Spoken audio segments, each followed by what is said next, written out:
Bom, você é professor do Departamento de Geografia da USP.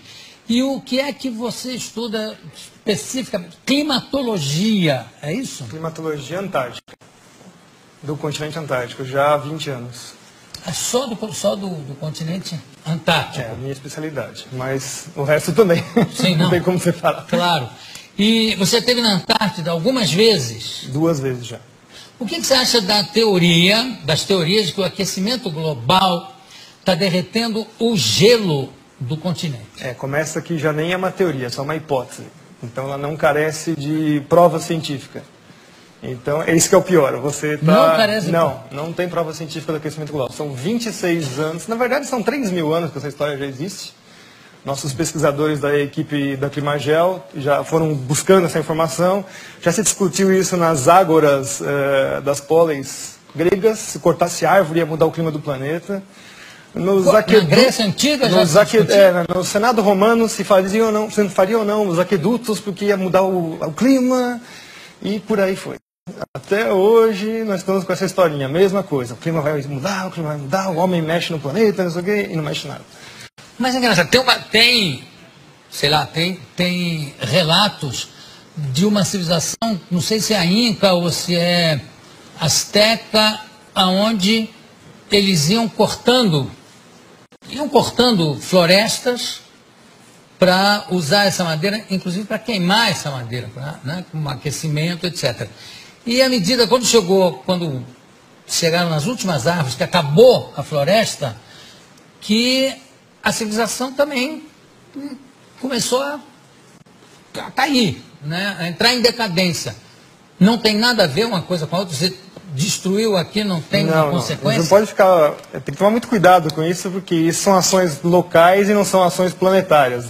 Mas no local funciona. Mesmo assim, a alteração é muito pequenininha. A cidade de São Paulo faz o seu microclima, por exemplo.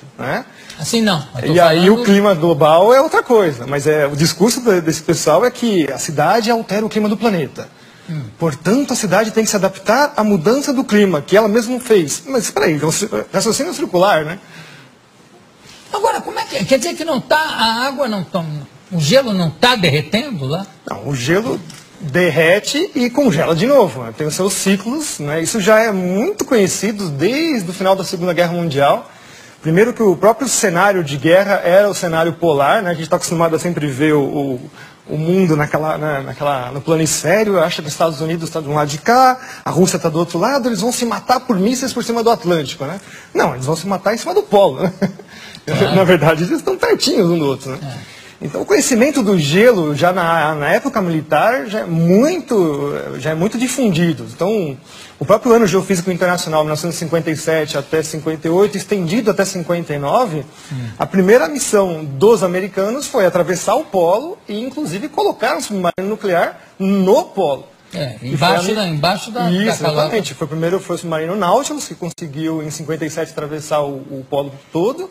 E o submarino Skate, ele conseguiu furar o gelo, quer dizer, eles já sabiam exatamente aonde estão as polinhas, que são as aberturas do gelo do Ártico, para poder colocar a arma de guerra lá.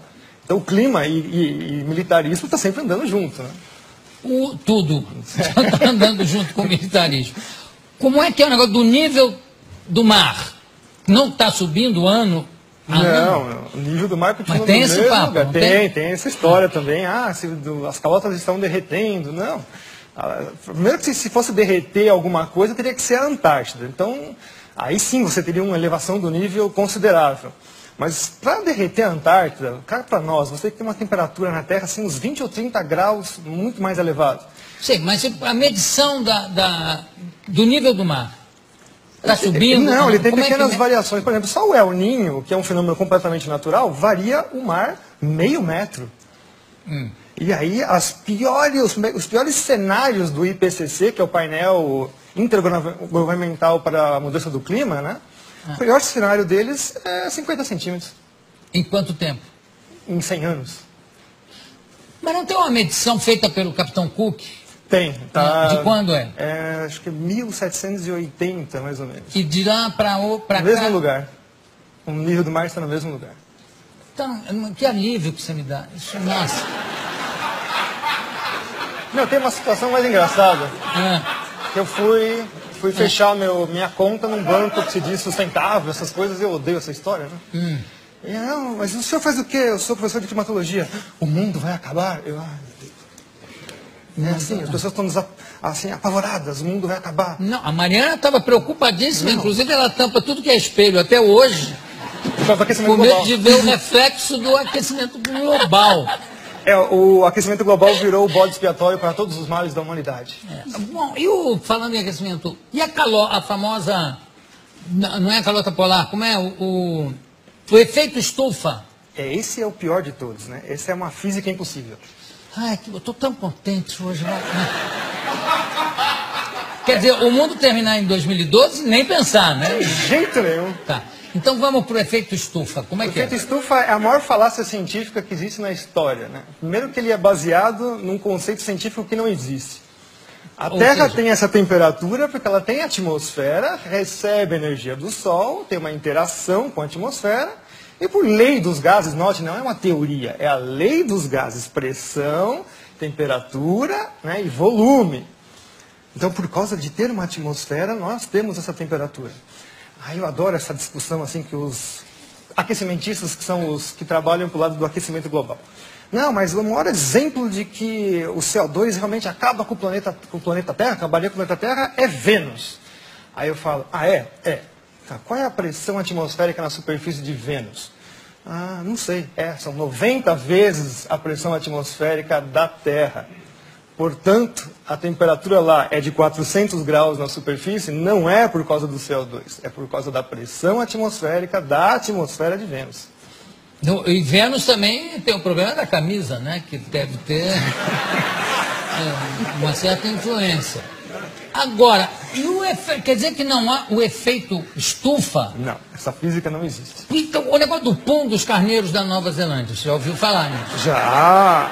Não é que é uma quantidade tão absurda de puns tem que vai causar o apocalipse, porque vai estourar com a calota não, como é que chama? Com a famosa camada de ozônio. Que não existe, né? A camada de ozônio é uma coisa que não existe, né? Não existe? Não. Meu Deus, que alívio que eu estou hoje. Quer dizer que o carneiro pode dar pum à vontade. Eu sei que tem fazendeiros ensinando o carneiro a se segurar. Pode soltar. A história do ozônio é conhecida como, né, nos cientistas sérios, não esses aí que estão aí vendidos chapa branca, que a gente chama, né? Trabalham para governos, empresas, etc. E tal.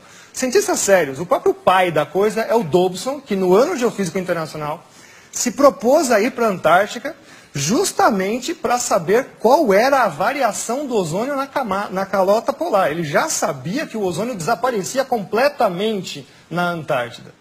E aí, de lá para cá, os caras desaparecem com essas informações e falam que é o seu desodorante que destrói a camada de ozônio. Nossa! Nunca mais eu pego um sujeito fedendo, que eu brigar com ele para botar um desodorante. Aí quando você vai ver o que acontece, é a quebra das patentes dos CFCs, os gases refrigerantes. Então, em 87, começam a terminar as patentes, elas começam a se tornar públicas, você não precisa mais pagar royalties para elas. Então, a indústria toda que detém essas patentes lança um substituto chamado HCFC, que é um organofluorclorado como qualquer outro, mas custa, né, o CFC passa a custar $1,38 o quilo, o outro passa para $38 o quilo. Mas a grande vantagem é que ele não funciona em nenhuma das geladeiras anteriores, ar-condicionado e tudo mais. Então, é extremamente sustentável. Você tem que vender, jogar tudo fora e comprar tudo novo. Hoje, as patentes vencem em 25 anos. Então, o discurso agora é que os HCFCs, milagrosamente, descobriram que ele também faz mal para a camada de ozônio e aquecimento global. Que alívio que a gente sente, né? Não, mas o melhor é o preço, que vai ser o substituto. Que as empresas agora falaram que vão garantir que não vai dar mais problema. Né? $128 o quilo. E também não vão funcionar nos outros equipamentos. Eles têm sempre essa jogada, né? Se vocês perceberem agora, mas não é só trocar o gazinho do refrigerante. Parques industriais inteiros têm que ser trocados, porque existem os sistemas de refrigeração central, caldeiras e tudo mais. Se vocês perceberem agora, todos os produtos estão passando a butano de novo. Os CFCs, quando eles vieram no final dos anos 40, 50, eles vieram justamente para resolver o problema de explosões em fábricas, porque é um gás totalmente inerte, não tem nenhum problema com ele. Então, hoje nós estamos voltando para trás, né? Começo do século XX de novo, por uma mentira que é que esse gazinho destrói a camada de ozônio. Qual é o gás que destrói a camada de ozônio? A hipótese, é uma hipótese de novo antrópica, que nunca foi provada, é que os CFCs, os gases organofluorocorados, conseguem destruir a camada de ozônio. O butano não. O butano está isento disso. Ele fica lá, por enquanto, né? Até alguém arrumar um problema com ele. Tem uma coisa que me chama muita atenção, Ricardo, é que sempre que você vê o anúncio de um fenômeno astronômico, a queda de um meteoro, ou um fenômeno geográfico e físico, sempre é assim, a temperatura chegou a não sei quantos graus, que não acontecia desde 1920. A nevasca que aconteceu esse ano não se via desde 1887. Quer dizer que sempre anteriormente teve alguma coisa pior? Sim, nossa, muito pior. Pois é, então por que essa coisa catastrófica, né, de achar que a próxima será a pior? Se nunca acontece isso. Os registros paleoclimáticos mostram coisas assim muito piores, tipo o nível do mar subir 50 metros em 100 anos, a temperatura subir em 50 anos 8 graus, e o pessoal está falando que vai subir meio grau em 100. Que isso? É piada isso? Isso é uma piada. Olha, tem gente já querendo fazer pergunta ali na plateia, não é? Pode fazer, faça. Você disse que esse negócio do aquecimento global não tem nada a ver e tal. E, assim, o meu pai, muitas pessoas mais velhas que eu conheço, dizem que São Paulo na década de 60, 70, era tipo, conhecido como a terra da garoa, que era muito frio. E hoje agora, você pega a época do verão, tá um baita calor, um calor insuportável. O que você pode explicar sobre isso? Isso daí é o efeito do clima no local, né? Então, isso não é um efeito global. O caso da garoa, por exemplo, nós tivemos um trabalho científico feito agora em 2009, 2010, mostrando que nos últimos 3 anos ela voltou com a mesma intensidade dos anos 30, 40. Então, na verdade, também a garoa é um fenômeno cíclico. O que carece hoje em dia muito é a observação. Nós temos pouca observação realmente dos fenômenos climáticos dentro da cidade. A gente até fala que é o clima citadino, na verdade, né?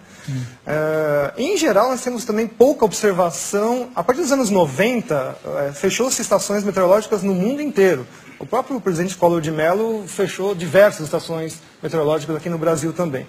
Então a gente carece bastante de informação meteorológica in loco. Os satélites medem, mas sempre tem assim um problema de método, enfim, não é uma coisa tão fácil. A influência do desmatamento no clima global? Não existe. Não, infelizmente. Não existe? Não. E no clima local? Mais ou menos. Uma coisa que as pessoas também não sabem... Quer dizer, a Amazônia, então, não é o pulmão do Não, mundo? tem que tomar cuidado. Não, nunca foi. Nunca foi. Nunca foi. Essa teoria já foi derrubada nos anos 80. Já. Não são é nem oceanos. A pleura, nada? Não, são os oceanos. E não tem influência, o desmatamento não tem influência no clima? Tem que tomar cuidado com isso, porque quando eu falo isso, significa que eu estou autorizando a destruir a floresta. Não, de forma... Mas a gente tem que tomar cuidado, porque o aporte do ambientalismo é esse contra as pessoas que falam, negam a hipótese do aquecimento global. Né? Então, você mistura tudo dentro de um saco de gatos. Você fala, tá vendo? Esse cara está autorizando a gente destruir a floresta. Não, a Amazônia está lá, não é para ser destruída. Aliás, eu acho que nem é possível destruir a Amazônia, porque grande parte dela está plantado embaixo, quer dizer, é embaixo d'água, você para chegar na raiz, seria, né? São 6.000 quilômetros desse novo aquífero que descobriram embaixo da Amazônia. Ganha do aquífero Guarani. Recentemente descoberto. Eu não faço ideia do que seja 6.000 quilômetros. Deve ser importantíssimo. Porque 6.000 quilômetros... Haja aquífero aí. E o negócio da floresta, como é que é a floresta da chuva? Como é que é? Na verdade, assim, a gente tem que entender que quem manda no planeta são os oceanos.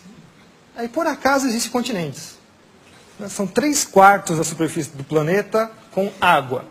Então, a maior parte da troca de massa e energia com a atmosfera é feita com os oceanos. Então, de vez em quando, eles ficam com pena, coitadinho dos continentes, né? Aquela coisinha de nada, joga um pouquinho de água para eles. E se jogar um pouquinho de água para eles, já faz todos os desastres que a gente imagina. Bom, a principal entrada de água para os continentes vem na parte tropical, que são os ventos alísios. Todo mundo já ouviu falar, estudou na escola um monte de vezes isso daí. O próprio Kippen, que é uma das primeiras pessoas que estudou climatologia lá no século XVIII, XIX, né, começando esses estudos, ele falou assim, mas como é que eu vou estudar o clima, que a atmosfera é uma coisa que é invisível, altamente dinâmica e não dá para fazer nada? Bom, ele conseguiu verificar que a vegetação respondia ao clima. Então ele viu assim, olha, gozado, né? Nessa parte toda do planeta, salvo algumas exceções regionais, você tem florestas extremamente virtuosas, imensas, e é justamente onde chove bastante, onde você tem as principais células de trovoadas, né? Os relâmpagos fixam nitrogênio na chuva e, portanto, jogam isso na superfície. Então tem toda uma simbiose aí entre os fenômenos da atmosfera. Então as florestas, o nome técnico da floresta em inglês, por exemplo, eles chamam rainforest, né? Então, florestas de chuva.